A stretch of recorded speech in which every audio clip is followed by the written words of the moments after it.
All right, injuries from tonight. Zane Gonzalez, he hurt his right calf in pregame warmups. Never was able to participate. Chris Conley, shoulder, he had to leave. A.J. Parker pulled his hamstring. Taylor Hawkins, we think, broke his hand. And that was it from today. Can you talk about just the logic of getting rid of Trey for a fourth-round pick? Like, why was that a good move for the organization?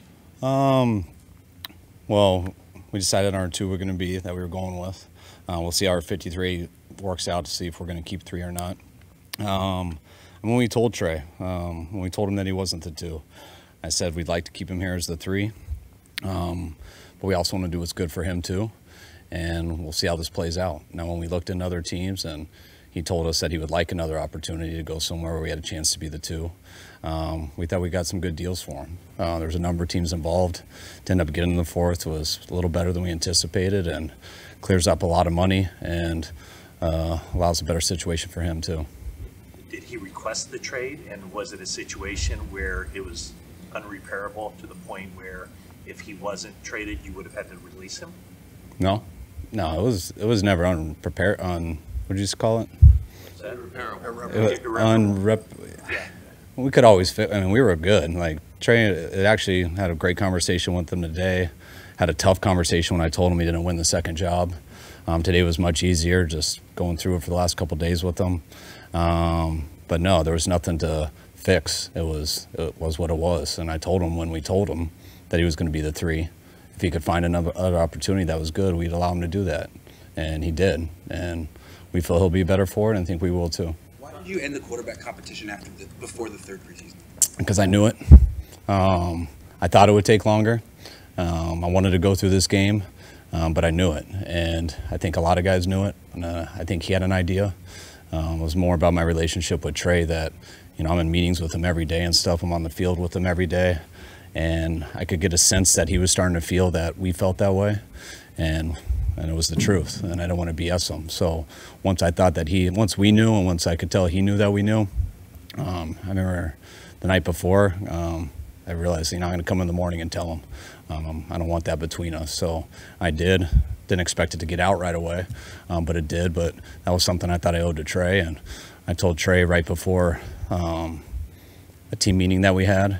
I didn't get a chance to even tell Sam or anyone else on the team. That was just a personal thing between Trey and I, and it obviously got out, but that's why I thought it was important to tell him. When we asked you on Wednesday, you didn't tell us. Did you want to tell the players first? What was your reasoning?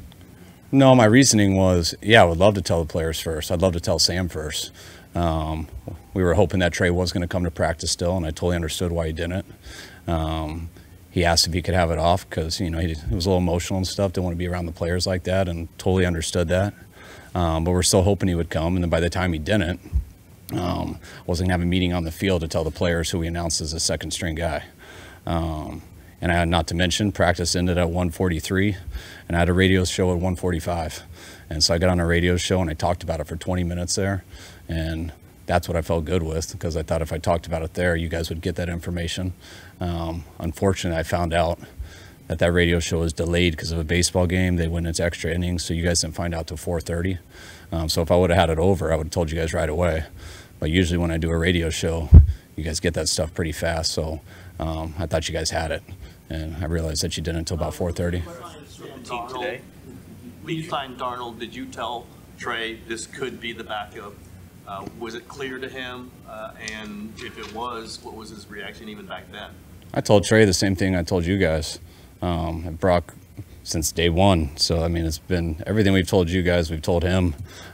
We said if Brock was healthy, it was going to be hard for anyone to beat him out with what he put on tape last year. If he's not healthy, Sam and Trey were competing for the 1 spot. If he was, we thought they'd be competing for the 2. That's what we said before they got here. That's what they said when they got here, OTAs and training camp, and that's the way it worked out. They had OTAs together. They had all these practices, and Sam won that competition. What did Sam show you during the practices and during camp to make you and the staff feel that he was the better choice? Just everything, the whole body of work. He got better as it went. I thought it was tight for a little bit, and just over the last couple weeks and stuff, started to separate himself each day, and just the more comfortable he got, the more consistent he got. I think it was pretty apparent for all of us. To clarify, did he he request a trade? And which day did that happen, and how was that conveyed to you? When Trey and I talked, we talked about all the situations going forward, and I told him how much I'd still want him here to be the 3 and things like that. I also told him that what I think is best for Trey. I do think Trey needs an opportunity to play more. The opportunities he's had here, when he has had those 2 opportunities, he's gotten hurt in both of them and kind of missed that window a little bit. Gave an opportunity for someone else to do it, and that person did it and stayed healthy for those 7 games and showed us something that we're confident in. And Trey kind of needs that again, and he didn't get that here. And so I told him that's what I think is best for him if he can find a good opportunity. If he doesn't and he wants to be here, well, we want him here. And Trey took a little bit of time to think about it, but he came back and said he'd like to find another spot if we can. And that's when we started looking into it, his agent, us, and that came to fruition today. That first conversation was Wednesday, and then Thursday he came back and said, I'd rather No, the first conversation was Wednesday. About an hour and a half later, he came and told me that he would like that. He'd also like to not have to go out to practice and stuff, just to get his stuff together and think about it. And that's what he did. And the next day he came in and was at our walkthrough, was at our meetings last night. We didn't know if something would happen today. Him and I were communicating about it yesterday, the possibilities of it, told him of some teams that were interested. So I was talking about those options last night, what I thought was best, what he did. And then today, some other teams became interested. And if they wouldn't have, he would have been out at that game and stuff, and we would have tried to go with him as our 3. But some good stuff did come up, and some stuff that I think he's really excited about, especially telling him today. I could tell he was, and some things we are too. You did give up a lot for him. He's still young. Was this a failure of evaluation, a failure of just circumstance? How would you characterize this move? I mean, obviously, we took our shot and it didn't work out. So, I mean, that's on us for that. But I'm not going to say anything as in failure. I mean, that'd be too much of a negative towards Trey. I get our deal. We took a shot to go for that. We were hoping that he could be our guy, and that didn't work out. So I understand that from our standpoint, but I still do believe in Trey.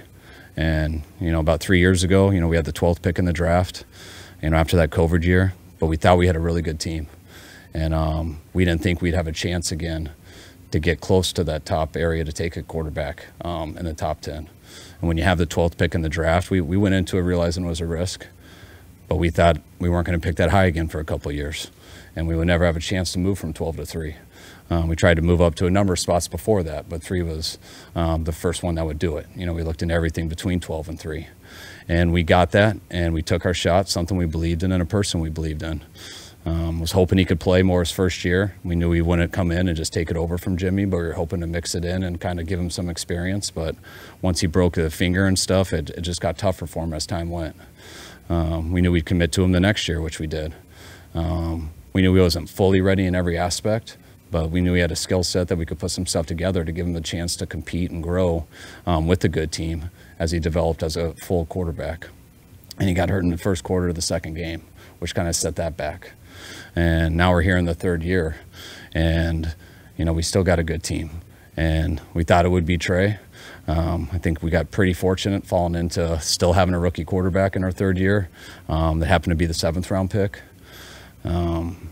And we also look back at it as we didn't think with having the 29th pick, which, those 2 first-round picks ended up being the 29th pick in the draft, which we were expecting it to be late. We were hoping it would be 32 or something like that, but we know with two first-round picks that are both at 29, you can never even consider to move up to something like that.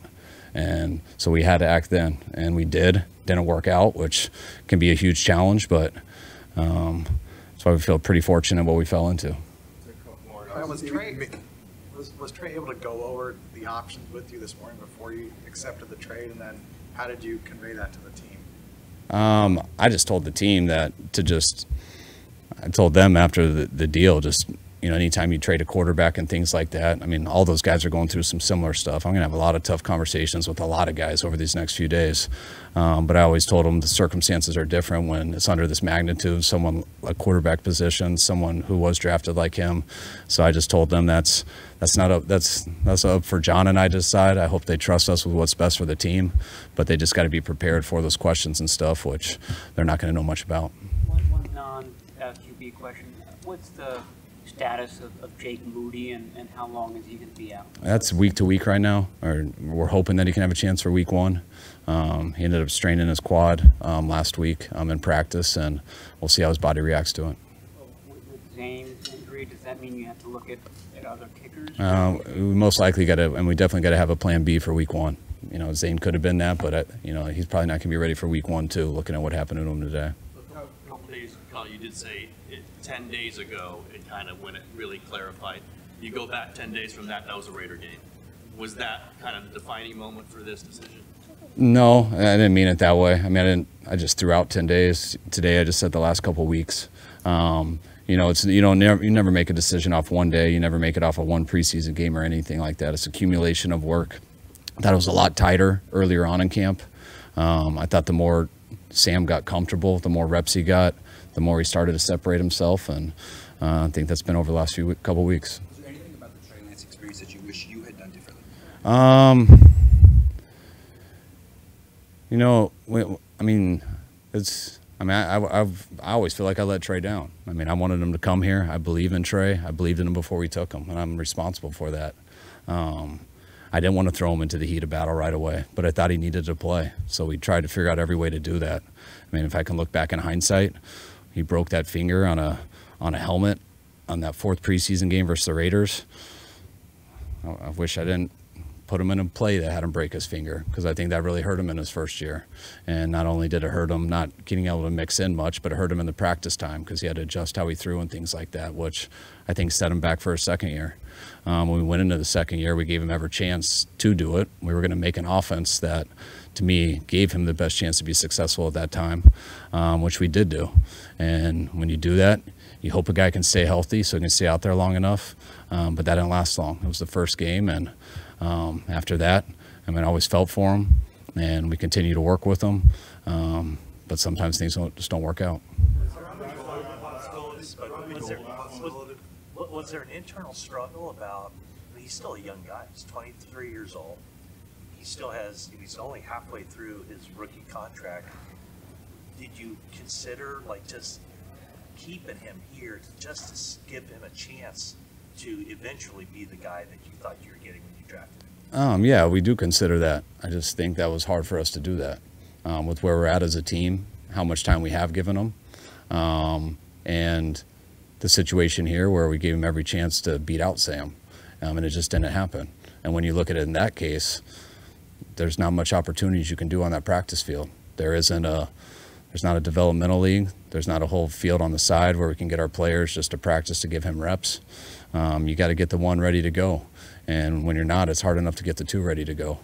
The 3 is usually a guy who never gets a rep till he randomly gets out there, and that wasn't what I felt was right for Trey, and with how much we had done so far, and that wasn't going to be what was right for our team either. I thought it was time to move on for him and for us, and I'm well aware of everything that happened, and yeah, unfortunately it did happen, but I like where our team's at too right now, and I feel very good about that. And I also feel very good that despite all that, you'd love to keep a 3rd guy to develop, especially a guy that you really, really love, and believe that he could do it someday. But to do that for $7 million over 2 years with places where we are in the cap, when you can't provide those reps and stuff for people, and you got other things with our team, what we're doing, that to me doesn't make much sense for the Niners. I wish it would, because hell yeah, we'd love to just keep them until eventually it works out. But that clock ran out here, and that's why we had to make a real tough decision, one we didn't enjoy doing, one we didn't want to do. But we try to do what we think's best, and this is what we think's best. This one just came down to the fact that where you guys were as a team didn't align with what Trey needed to get where he was trying to go. Very much so. I mean, I do think there was a chance. We thought we were aligned as a team to win right away when we did it with him. We knew it would take him time, but we also had to make a decision where we were going to go with our team over a 2-year window. And we felt if we could get a rookie quarterback or a guy in a rookie deal who could help us win, man, we could put a good team around him. And we took a shot with Trey because we believed he could. We knew it would take some time. But in the meantime, we were going to have a pretty good team. And the time that we did give him, when he had his ops, he missed those. And those weren't his fault. They weren't our fault. They were just, that's what happens in football. And when you take a risk on someone who does need to develop and does need some of that time, and then he misses that time, and we are where we're at right now, it is kind of what it is. And I think we are very fortunate that we did find a guy. We still have a rookie quarterback or a guy on a rookie deal that has helped us put together a good team. We do have a guy that we believe can win with on that deal. And we also feel we have a very strong backup. And that's where we're at. You guys good? Is Robbie Gould a possibility? I'm sure everyone's a possibility, but that's stuff we haven't discussed yet. All right, well, my question was, last week when Trey had that game-winning opportunity, you had him down the ball and kicked the field goal. Do you think that was a missed opportunity? What's that? Last week when Trey was on that last drive and then you had him down the ball and then you kicked the field goal instead of him going there for the touchdown, you think that was a missed opportunity? Missed opportunity for what? To evaluate what he can do in that situation? No, we evaluate him every day. I should have done that for you, but no, but we were good. All right, guys. Thanks.